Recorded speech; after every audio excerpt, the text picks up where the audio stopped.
Coyotes are also known as a prairie wolf or a little wolf, and they're distributed throughout most of California. Coyotes are a dog-like animal. They tend to be brown and gray in color. They have bushy tails, and they weigh in the neighborhood of 18 to 35 pounds. A lot of times people will come and they'll say, I saw a coyote and it was as big as a German Shepherd. Well, if it was a German Shepherd, it had to be a pretty small German Shepherd because the coyotes are generally smaller canines. So we try to educate the public about their color, their size, and actually what they're seeing. A lot of times people are just seeing a dog if they see something that they think is a coyote and it's that large. In many places, coyotes are nocturnal in that they are active at night. Much of the food items that they're looking for are also nocturnal animals, and so they spend their time hunting during the night. They can reach speeds of 40 miles per hour, and they can turn very quickly, so they're very well adapted to be a predator.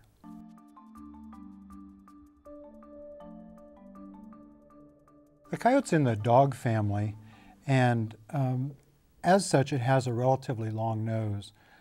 Compared to the size of the overall skull, this nose length is a great deal longer than the cat family. This is a mountain lion skull, which shows a much shorter nose. One of the other characteristics of coyote skulls is the jagged nature of the molars. These molars are used for slicing and cutting and breaking bones, and also for cutting and slicing food meat. In contrast, those molars with a bear, this is a black bear skull, and the bear skull has molars which have much more of a grinding surface. In fact, these are teeth that look a lot like human teeth. Human teeth don't look at all like the molars in a coyote.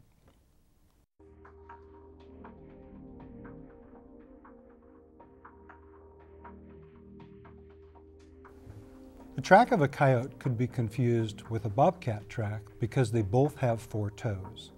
The distinguishing characteristics between a coyote and a cat track like a bobcat is that the pad of the bobcat will have 3 lobes on the bottom, and the coyote track will only have 2.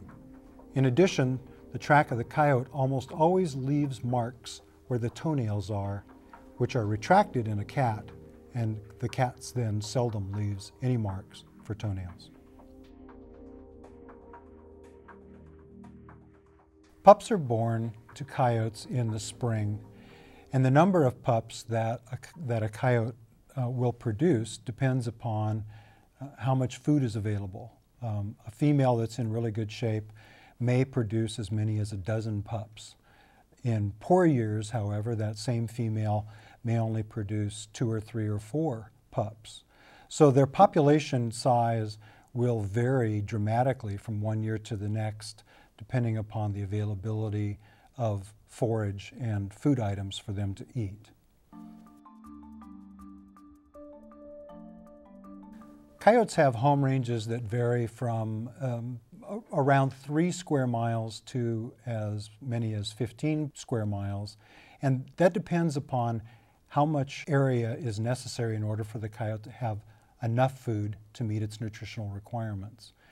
In good habitat then, coyotes have relatively small home ranges, and in places where they're more arid and the prey items are less dense, then the home range will expand.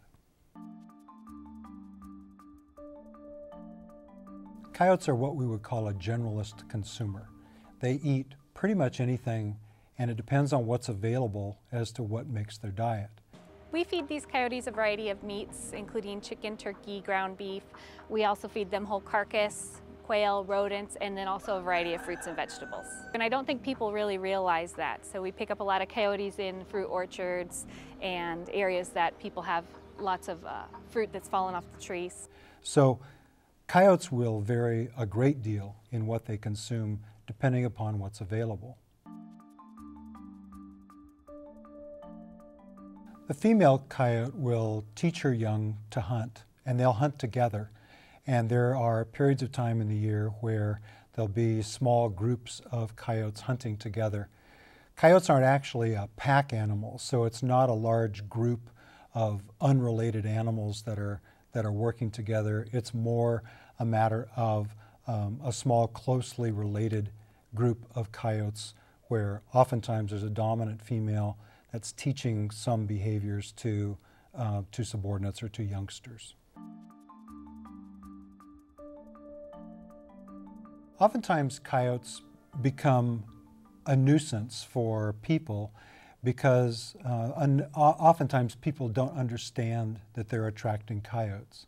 For example, in more arid locations, the mere act of watering your lawn can eventually attract coyotes, mainly because watering the lawn may provide forage for rabbits or for rodents, which then will be prey items that will attract the coyotes in.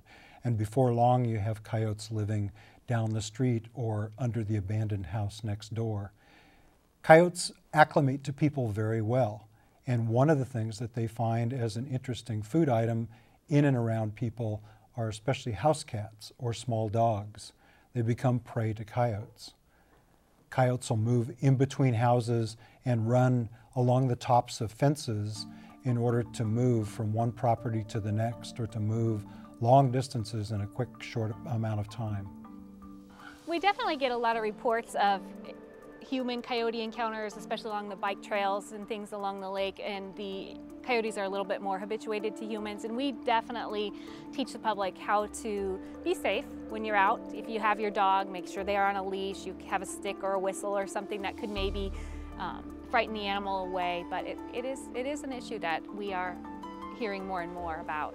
When first responders go to scenes and they find coyotes, oftentimes it's good to give advice to the public to not feed pets outside. Coyotes will quickly adapt to that, whether it's cat food or dog food. Don't leave your pets outside. If they're small pets, they can actually be an attraction for coyotes, and you could end up losing your pet. Other things are not to try and tame a coyote. Some people actually try and befriend them, and they end up with an animal that comes around way too often and will eventually sometimes bite somebody. So be aware that coyotes can be in an area, and if you can trim shrubs up off the ground to reduce locations where coyotes can hide, and make sure that abandoned areas also are sealed up so that coyotes don't start using them as den sites, then you'll reduce the likelihood that you'll have interactions with coyotes. For more information on what to do to protect yourself and your house from attracting coyotes, visit keepmewild.org.